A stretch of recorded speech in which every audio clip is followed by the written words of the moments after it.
Tel Aviv ও hi fi নতুন করে ক্ষেপণাস্ত্র হামলা ইরানের, নিহত ৩। কাতার ওমানের মধ্যস্থতার আলোচনা নাকচ তেহরানের। ইউনূস তারেক বৈঠকের পর রাজনীতিতে নতুন টানাপোড়েন, যৌথ বিবৃতিতে নাখোশ অন্য দলগুলো, কারণ দেখছে না বিএনপি। ঈদের ছুটিতে ফের কন্টেইনার জটের কবলে চট্টগ্রাম বন্দর, আমদানি রপ্তানিতে নেতিবাচক প্রভাব।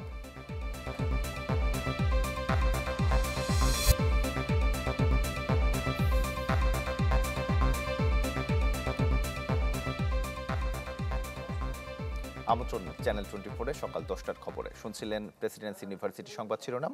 আপনাদের সাথে আছি আশিক তমাল।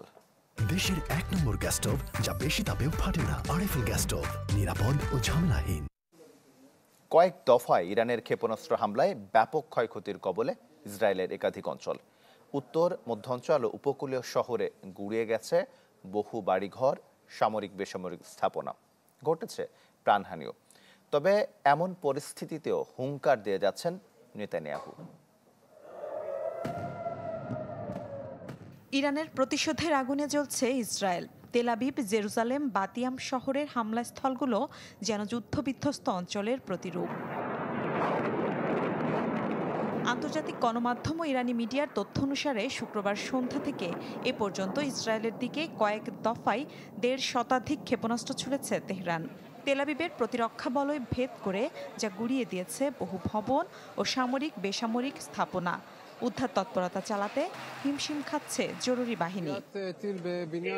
বহুতল ভবনে ক্ষেপণাস্ত্র হামলায় চারপাশে ধ্বংসযজ্ঞ ছড়িয়ে পড়েছে।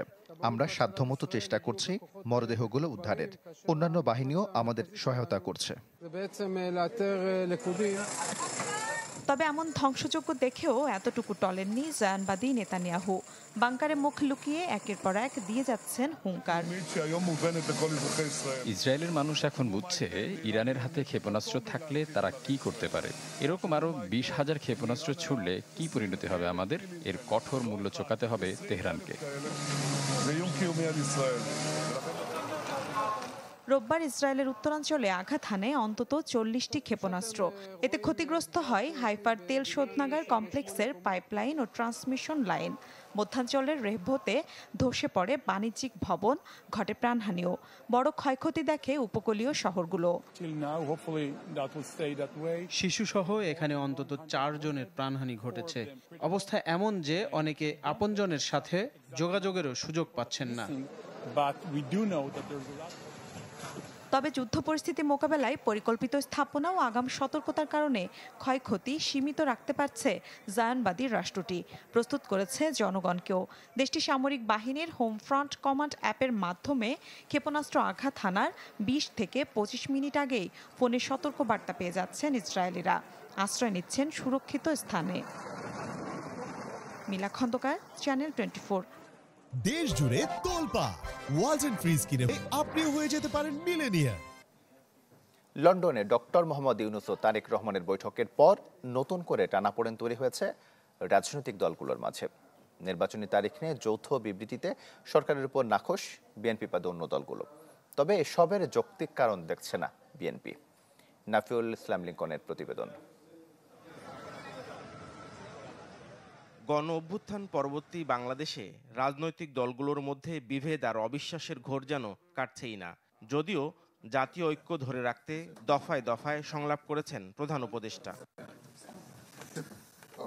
তবে ডক্টর মোহাম্মদ ইউনূসের সাথে তারেক রহমানের বৈঠকে নির্বাচনী তারিখ ইস্যুতে দলগুলোর মধ্যে নতুন করে দেখা দিয়েছে টানাপোড়েন।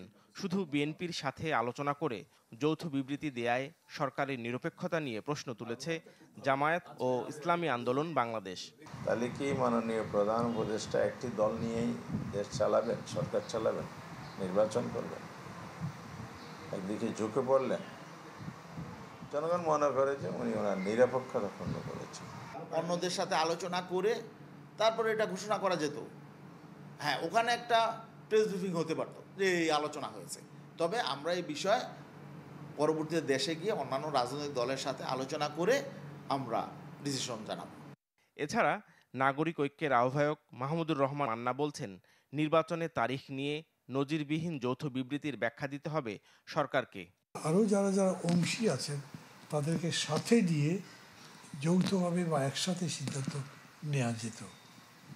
সরকারের অভিজ্ঞতার অভাব বলবো না কি বলবো তা আমি জানি না, সেটার অভাবে এটা একটু ক্ষতিগ্রস্ত হয়েছে।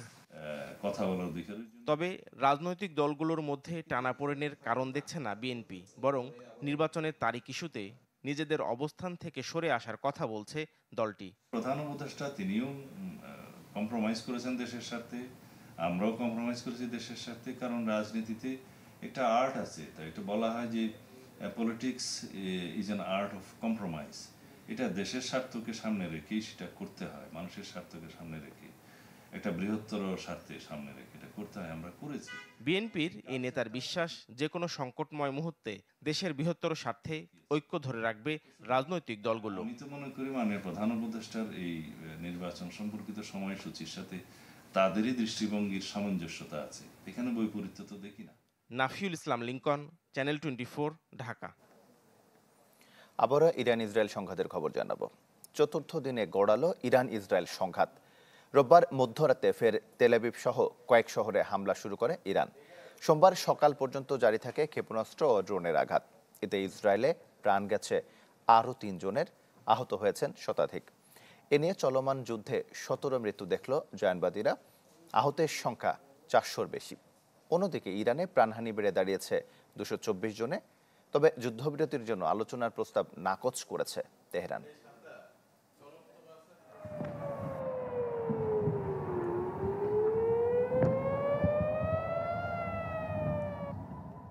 একদিকে ইসরায়েলের আধিপত্যের যুদ্ধ, অন্যদিকে ইরানের অস্তিত্বের লড়াই। নাছোড়বান্দা দুই পক্ষই, ফলে চতুর্থ দিনে গড়ালো ইরান ইসরায়েল উত্তেজনা। রোববার মধ্যরাতে ফের ইরানের হামলা, একবার দুবার নয়, সকাল পর্যন্ত মোট 5 দফা। এতে লণ্ডভণ্ড মধ্য ও উত্তর ইসরায়েল, ভেঙে পড়া ভবন ও পুড়ে যাওয়া অবকাঠামো, যেন গাজার দীর্ঘদিনের চিত্র উঠে এসেছে জায়নবাদী রাষ্ট্রে। হাসপাতালে ভিড় মোকাবেলায় হিমশিম খাচ্ছে জায়নবাদীরা। প্রতিদিনই হুহু করে বাড়ছে হতাহতের সংখ্যা। টানা 4 দিনে বহুবার ব্যর্থ শক্তিশালী আয়রন ডোম, আর এতে ধ্বংসযজ্ঞের যে নজির সৃষ্টি হয়েছে ইসরায়েলে, তাতে মুখ থুবড়ে পড়েছে প্রতিরক্ষার দীর্ঘ অহম। গাজা যুদ্ধে মধ্যস্থতায় কয়েকবার সফলতার মুখ দেখেছে কাতার ও ওমান। 4 দিন হামলা পাল্টা হামলার পর এগিয়ে আসে দেশ দুটো। ইরানকে দেয়া হয় আলোচনার প্রস্তাব, তবে সেটি নাকচ করে দেয় তেহরান। সাফ জানিয়ে দেয় ইসরায়েল হামলা না থামালে হবে না কোনো বৈঠক, বরং ইসরায়েলের যে কোনো আগ্রাসনে আরও কঠোর জবাবের প্রতিশ্রুতি দেন ইরানি প্রেসিডেন্ট। আমরা কোনোভাবেই চাই না যুদ্ধ দীর্ঘ হোক, তবে আমাদের সেনাবাহিনী যথেষ্ট শক্তিশালী, এমন সমুচিত জবাব দিতে প্রস্তুত। ইসরায়েলকে আগে থামতে হবে, না হলে আমাদের প্রতিক্রিয়া আরো কঠোর হবে। অন্যদিকে বার্তা সংস্থা রয়টার্সের প্রতিবেদনে উঠে আসে বিস্ফোরক তথ্য।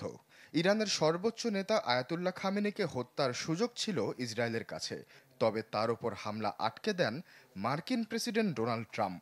যদিও এ তথ্য অস্বীকার করেছে নেতানিয়াহু, বরং তার মতে ইরানের ক্ষমতার পালাবদলই ইসরায়েলের অন্যতম লক্ষ্য। অবশ্যই এটি একটি পরিণতি হতে পারে। ইরানের নাগরিকরা নিজেদের এই মৌলবাদী শাসন চায় না। 46 বছর ধরে তারা স্বাধীনতা চাচ্ছে। আমার ধারণা এটি বাস্তবায়নে বর্তমানে উপযুক্ত সুযোগ আছে। এদিকে ইসরায়েলের প্রতিরোধে তেহরানে বেড়েছে মৃতের সংখ্যা। তেল আবিবে হামলায় নিহত হয়েছেন ইরানের বিপ্লবী গার্ডের গোয়েন্দা প্রধান সহ 3 কর্মকর্তা। আশ্বাস চৌধুরী, চ্যানেল 24। একটা বিরতি নিচ্ছি, ফিরছি একটু পরেই।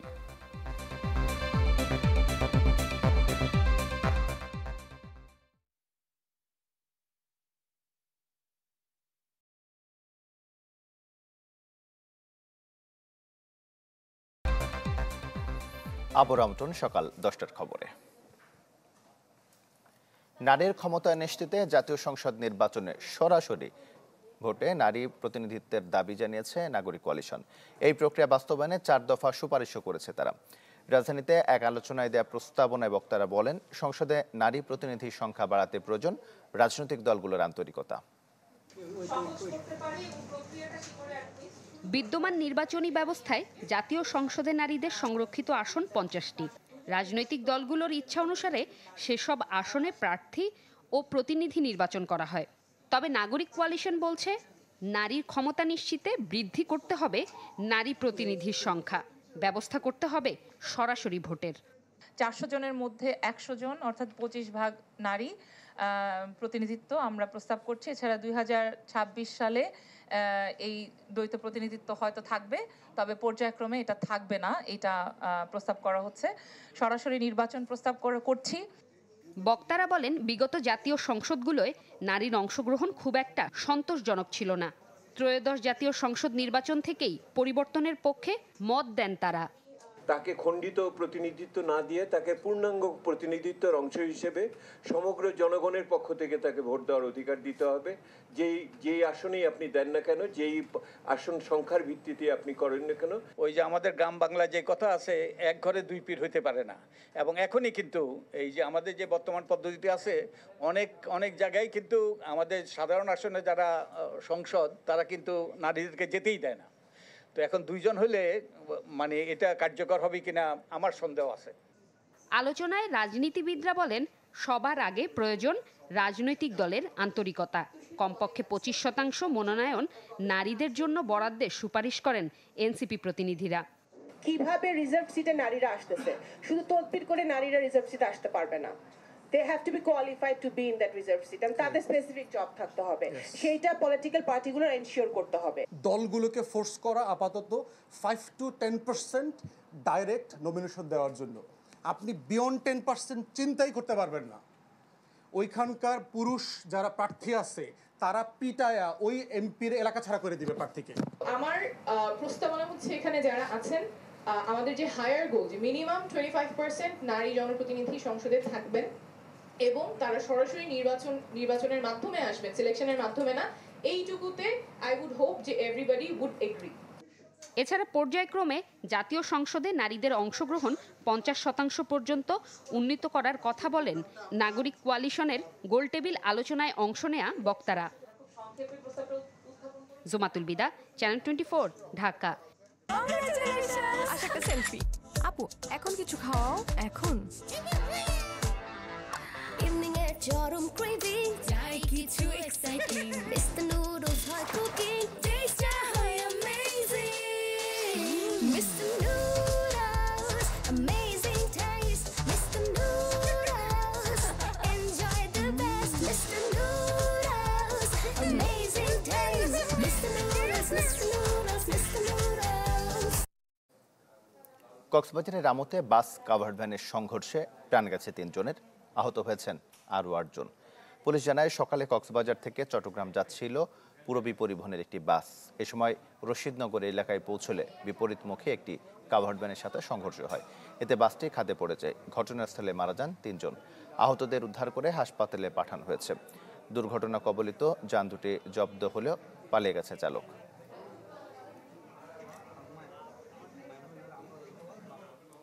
ঈদের টানা ছুটির জেরে আবারও কন্টেইনার জটের কবলে চট্টগ্রাম বন্দর।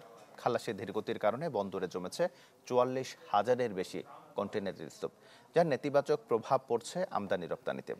ফখরুল ইসলামের রিপোর্ট, ছবি তুলেছেন শফিক আহমেদ সাজিব। এ যেন স্থির চিত্র, সড়ক জুড়ে গাড়ি নড়ছে না একটিও। নাজুক এ দৃশ্য চট্টগ্রাম বন্দরের সিপি এয়ার গেট এলাকার।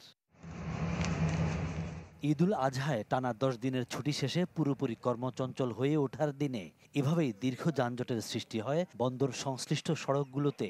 বাড়ে আমদানি রপ্তানি পণ্যের গাড়ির চাপ, সড়কে বাড়ে বিশৃঙ্খলা। রোববার খোলার দিন কন্টেইনার খালাস যায় প্রায় 3000। আগের দিন এই সংখ্যা ছিল 2436। ঈদের পরদিন থেকে শনিবার পর্যন্ত দিনে গড়ে যা ছিল 1682, আর ঈদের আগের বন্ধের 2 দিনে গড়ে খালাস গিয়েছিল 2013টি। বিপরীতে ছুটির এ 10 দিনে প্রতিদিন গড়ে 3739 কন্টেইনার জাহাজ থেকে ইয়ার্ডে নামে। স্বাভাবিকভাবে নেতিবাচক প্রভাব পড়ে বেসরকারি আইসিডিগুলোতেও। আমরা যেহেতু বন্ধে ছিলাম, বাড়িতে ছিলাম, সেজন্য ডেলিভারি নিতে পারে নাই। পেপার অ্যাসেসমেন্ট করার যেগুলো আছে সেগুলো এখন ডেলিভারি নেওয়ার কার্যক্রম চালাতেছে এবং বিভিন্ন ডিউটিও নিচ্ছি, এরপরে ডেলিভারি দিব। আসলে গত এক সপ্তাহের বন্ধে কিন্তু আমদানি পণ্যের ডেলিভারি প্রায় ছিল না বললেই চলে ডিপোগুলো থেকে। যদিও বন্ধ থেকে আমরা প্রতিদিন প্রায় 1000 টিউজ আমদানি পণ্যবাহী কন্টেনার ডিপোগুলোতে এনেছি। স্লোলি এবং গ্র্যাজুয়ালি এই ভলিউমটা বাড়তে শুরু করবে এবং প্রায় আগামী 4-5 দিনের মধ্যে হয়তো আমরা স্বাভাবিক ভলিউমে ফিরে যেতে পারবো আমদানি পণ্যের ডেলিভারির ক্ষেত্রে। বন্দর থেকে বিশেষ কিছু পণ্য খালাসে সম্পৃক্ত সর্বোচ্চ প্রায় অর্ধশত প্রতিষ্ঠান বা খাত। তবে নিয়মিত বা সাধারণ পণ্য খালাসে জড়িত ন্যূনতম 8-10টি। ঈদের বন্ধে যাদের সিংহভাগই সেবা দেয়, বাকিদের সেবা নিশ্চিত করা গেলে ভবিষ্যতে এই সংকট দূর হওয়ার কথা বলছেন বন্দর সংশ্লিষ্টরা। এজন্য নিতে হবে টেকসই পরিকল্পনা। ট্রান্সপোর্টের যারা অধিকর্তা আছে বা যারা আপনার এটার সাথে সংশ্লিষ্ট যারা, তাদেরকে এনে বিভিন্ন যারা আমদানিকারক আছেন তাদের ওয়ারহাউস খোলার বিশেষ ব্যবস্থা খোলা রাখার জন্য, পণ্যগুলো গ্রহণ করার জন্য।